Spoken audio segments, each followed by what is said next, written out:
Hey everybody, Captain B-Nard back here with another Wi-Fi battle. So today we have a battle against Adam, also known as Aprater, from the Discord server. Go ahead and join the Discord server, it's the best place to go, you know the drill. Um, this is a guy who we've played a few times here on Scarlet and Violet, but in fact we never played him back on Sword and Shield, and so I thought it would be cool to go ahead and take a trip back in time and battle him in this game, so that is what we decided to do. So we're going to go ahead and get the battle on its way and see what he's got in store for us. So, alright, so he's got a pretty cool looking team there, pretty strong looking team there as well. So, yeah, what do I want to lead with in this one? That is a good question. What do we want to do here?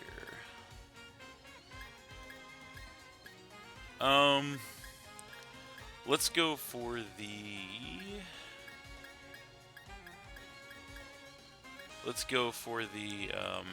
Archeops. Let's give that a shot. Definitely a powerful looking squad he's got on deck there, so we will give it our all here in this one, as this looks to most likely be our last game here on Scarlet and Violet, or I should say on Sword and Shield. Whoops, getting the wires crossed there, but on Sword and Shield I should say rather, from our return here, so let's hope that we can make it a good one.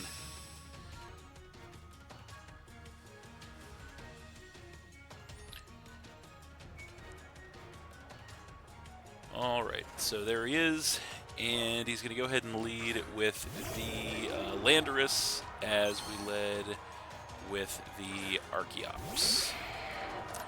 So, he's going to get the Intimidate to cut our attack right out of the gate there, and so I think what we want to do here is, I think we'll just go straight for a U-turn.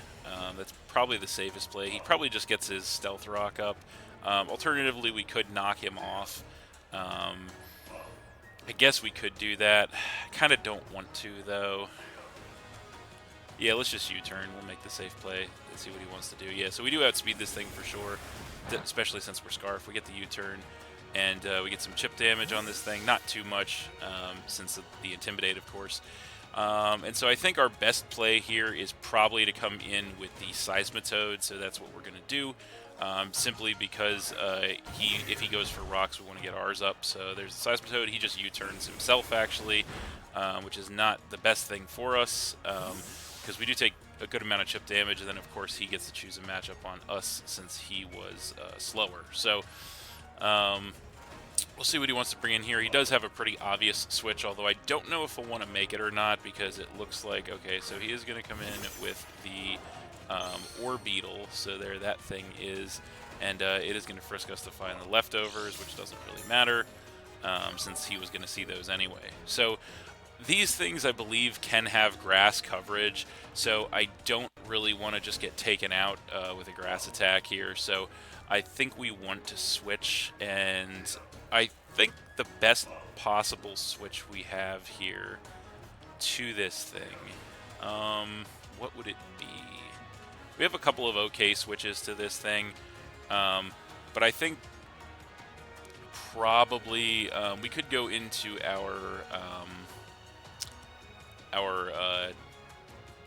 Aegislash, we could go into our Drampa. Not really 100% sure. I think we'll go Aegislash. We do have the resistance to both this thing's stab moves, so yeah, we'll go Aegislash and see what he wants to do here. So there it is, and he does go for an agility, interestingly enough, so that is going to increase his speed, so that's definitely not great. So his speed is up, so I think what we'll do in this situation is we'll go ahead and I kind of want a Swords Dance, and so the reason I want to do this is now that he's set up, I feel like he stays in, and I don't know that this thing might get ghost coverage, actually. I'm not 100% sure what his set could be, But I think all the same, we're just going to Swords Dance here, see what he wants to do. And he does Giga Drain us, interestingly. So that is going to take a little bit of chip off of us, not too much, as we go for a nice Swords Dance here, which is going to give us a sharp attack increase, of course, which is pretty great for us. So then we are going to get some HP back with the leftovers as well. So in this situation, the Ghost attack is pretty obvious, and he does have... I guess he doesn't really have a great switch into a Shadow Sneak right now, so I kind of want to just go for the Shadow Sneak. So yeah, I feel, although at the same time, he might switch the Landorus in to intimidate us. So I'm not 100% sure how I want to play this. I also partially want to go for an Iron Head here in case he's Weakness Policy. And it would do more damage if he switches. So I think we are going to go Iron Head here. I feel like he doesn't stay in. No, he does stay in and hits us with a Stored Power, interestingly enough. So that isn't going to do much of any damage to us, as we are going to go ahead and change into Blade form. And we are going to nail this thing with a +2 Iron Head. How much damage is it going to do to this thing? It does just cleanly one-shot it, so that is pretty amazing for us. So the Orb Beetle goes down, and he goes down to 5, so that's pretty nice. We get some HP back with the leftovers.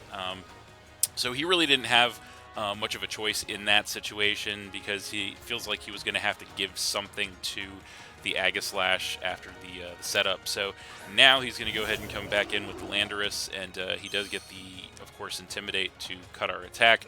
And in this situation, we really can't stay in here due to the fact that we do not want to...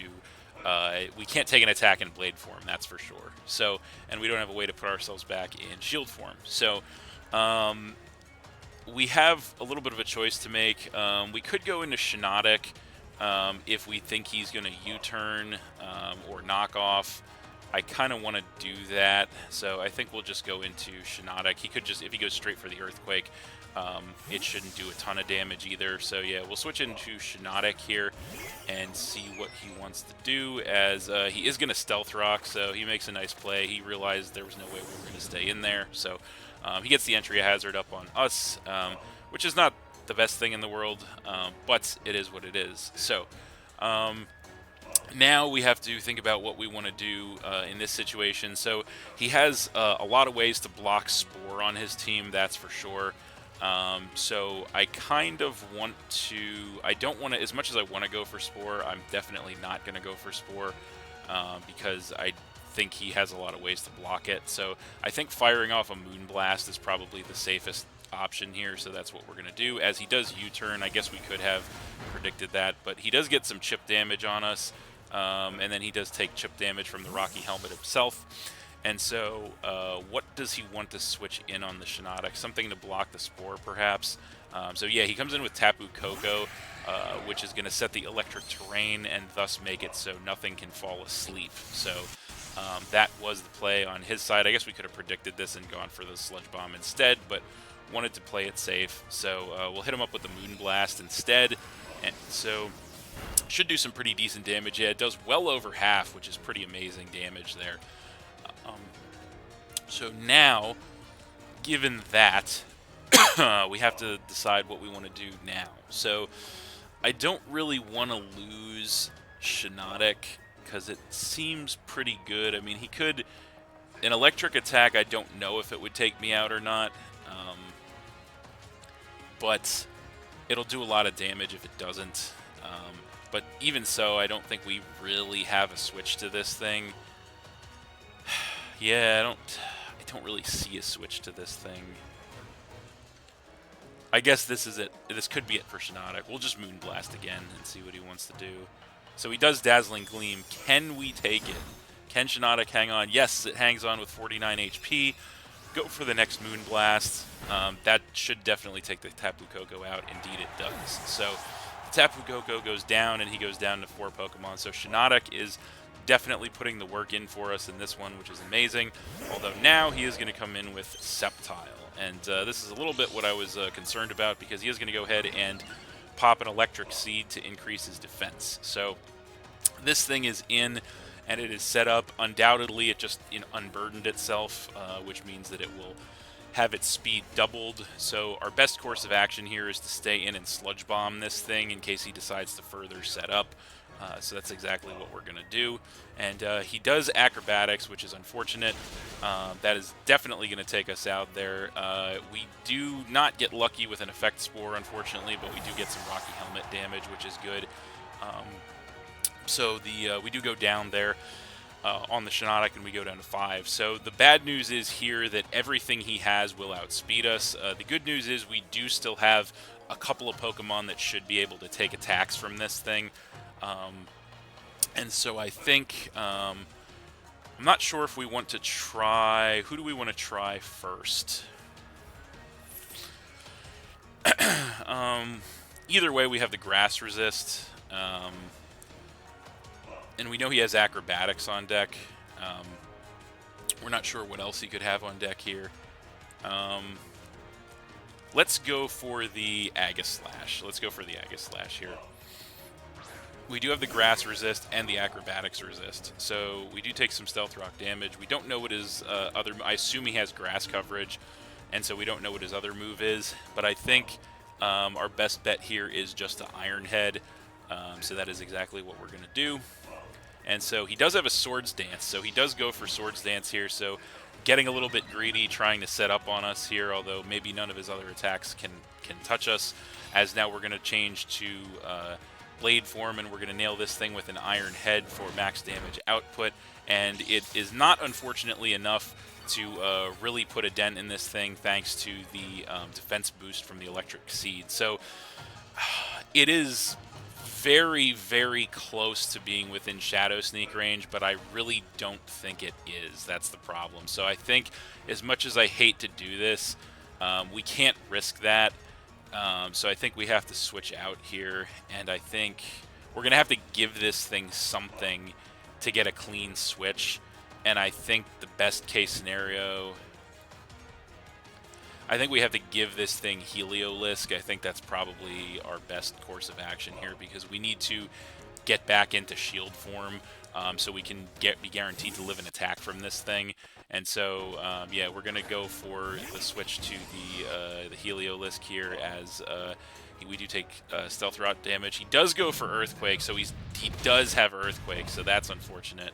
So, yeah, we could be in some serious trouble right now as the Heliolisk goes down. We go down to 4. The Electric Terrain is over, which doesn't really matter. Yeah, so we could be in some serious trouble right now, although... so. We know at this point, we know his whole set, I want to say. No, I guess we don't know his whole set. We know he has Swords Dance, Acrobatic, I assume a Grass move. Yeah. Yeah, this could certainly be a problem for us. So, I don't know that at +2, Aegislash takes an Earthquake. I don't know that... I really don't know that at +2 this thing takes an Earthquake. That might be our only hope, because we can't outspeed him that he's unburdened. We can't outspeed him with Archeops. And we can't survive a Grass attack with Seismitoad. Yeah, let's go for Aegislash. Yeah, really our only hope here, I think. I mean, it's going to be a deadly 50-50, so our only hope, I mean, I guess we could... I really don't think we take a +2 Earthquake from this thing, but I also really don't think a Shadow Sneak takes this thing out. So the question for us is it more likely that a Shadow Sneak takes him out, or is it more likely that that this thing lives a +2 Earthquake? This is not good. Yeah, I really don't think Shadow Sneak takes him out from that range based on the damage output that we saw from Iron Head. It's going to be really close. I really don't know what to do here. It's a coin toss. I don't think Shadow Sneak takes him out.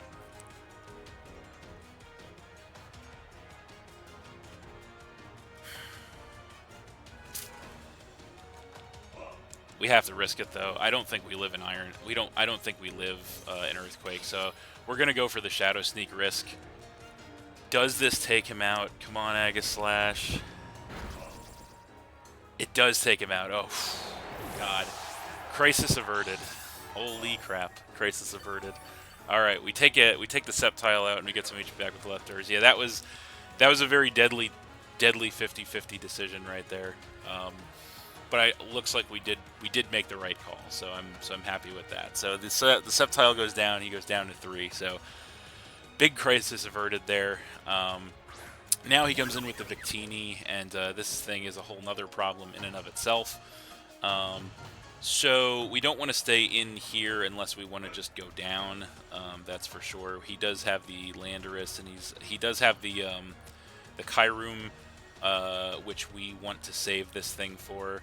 So I think Seismitoad is probably the answer here. Either that or the Drampa. I feel like maybe Drampa might be the answer, actually. Yeah, we'll go Drampa, because I don't think Seismitoad can take 2 hits from that thing. That's for sure. So we'll do Drampa instead. I think we need Seismitoad more. As we do take the rocks, he goes for a U-turn, which does do some chip damage to us. He takes some Life Orb recoil, so we know he's Life Orb. And so he does get the switch here. So, yeah. That is, we're still in the fight here, as now he is going to go ahead and come in with the Kyroom. So that thing is in, and that is Kyroom White, I believe. He's got the pressure coming into play. We are going to get some HP back with our leftovers. And so I don't really think we could...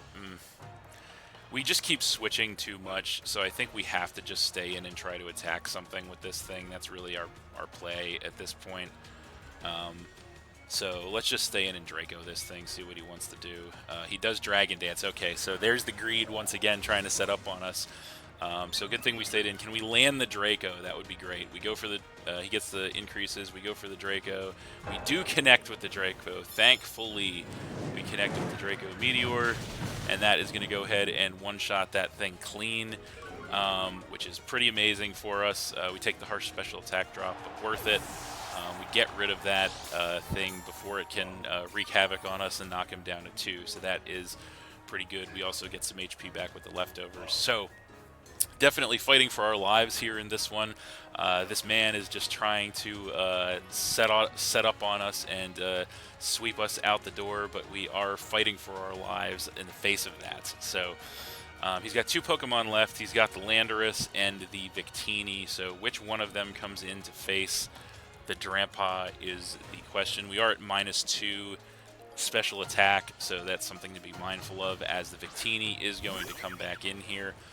And so I think we just stay in and probably drop another Draco. I mean, we could Hyper Voice, but I don't really see a point in doing that. So we're just going to go ahead and drop another Draco on something, as he does hit us up with a Psychic. How much damage does that do? Does a lot of damage, knocks us down to 1/4 HP, but does trip our Berserk to increase our special attack, which is good, as he takes some Life Orb recoil. So now we're attacking at only -1 special attack. Go for the next Draco Meteor here, and how much damage do we get on the Victini? We get great damage on the Victini, dropping it down to about 1/4 HP, which is pretty nice, and then we do get some HP back with our leftovers once again. So I think our play here is to just keep dropping Draco Meteors until Drampa goes down, as that is probably going to be imminent as he goes for the blue flare. That will certainly finish the Drampa off from that range, no questions asked. And that will knock us down to 3 Pokemon as he takes some more Life Orb recoil. So we have to be careful how we want to play this here. Do we want Aegislash or do we want Archeops? And I think we actually want Archeops in this situation. And so we are starting to push the edges of the timer here as the Archeops is in. We do take the Stealth Rock damage here.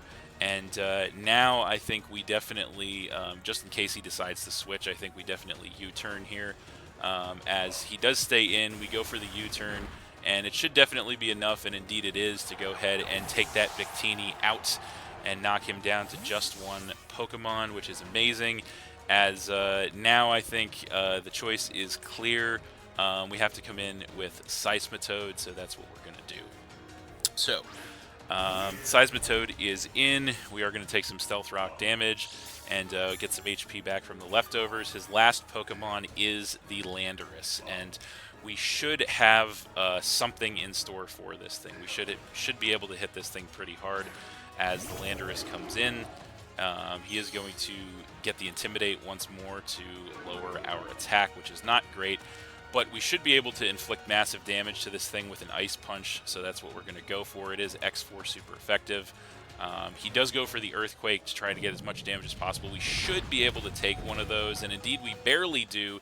32 HP in the red. We go for the Ice Punch in return, and despite the Intimidate, he actually does hang on with 1 HP in the red, which is crazy, and he pops a Citrus Berry to get some HP back as well. So just barely surviving the Ice Punch, and then we get some leftovers recovery. We'll click Ice Punch again. It doesn't matter because we can't take another attack from this thing, as this time he goes for a knockoff just in case we decided to switch. Seismitoad goes down, and we go down to 2 Pokemon. So I think what we want to do here is come in with Archeops. So that is what we're going to do. So we'll come in with Archeops, and we'll take another round of Stealth Rock damage, which will leave us at just above 50%. And I feel like I don't want to miss the Head Smash, so we're going to knock off ourselves here, and I hope it's enough to take him out with our massive attack stat. And it is enough, thankfully, to go ahead and finish that Landorus off with seconds left on the clock, and that is game.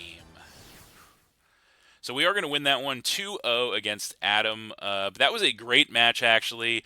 Very close, highly competitive game. We'll go ahead and grab the league card from him as well. And we'll go ahead and quit. But that was a really solid match. Very close, highly competitive, very back-and-forth matchup there. Definitely felt like we were fighting for our lives, and that is exactly the kind of game that I want to go out on here once again in Sword and Shield. So definitely glad we were able to get this one here against Adam. So yeah, but that is going to do it for this one. Thanks for watching again, everybody. Hope you all enjoyed. Please hit that like button, leave a comment, and/or subscribe if you did enjoy, and stay tuned for more new videos in the future. Also, as I have mentioned a couple of times now, this is going to be, once again, my last battle here on Sword and Shield for the return. I had a lot of fun coming back to Sword and Shield, honestly, making a couple of teams, using a couple of Pokemon I haven't done before. And yeah, just kind of having a little bit of a flashback, changing things up a bit. But now I think it is time to go ahead and move on from that. We got our 8 new battles from Generation 8 to go ahead and cap us off. But yeah, that is going to be all she wrote for Sword and Shield once again. Not entirely sure what I want to do from this point forward. As you guys know, the new Pokemon game, Pokemon Legends ZA, is out at this point. It's been out for a couple of weeks now, and so I'm not 100% sure if I want to get the game and maybe play it on either a playthrough or try and do some battles. I do believe there is some type of battle system on that game, though I'm not super familiar with what it is. I could go back to a different Pokemon game. I could go back to Scarlet and Violet. I'm not 100% sure what I want to do here, but I definitely know I'm going to be cranking more content in the future. So, but yeah, stay tuned for all that, guys. That's it. And of course, as always, we'll see you next time.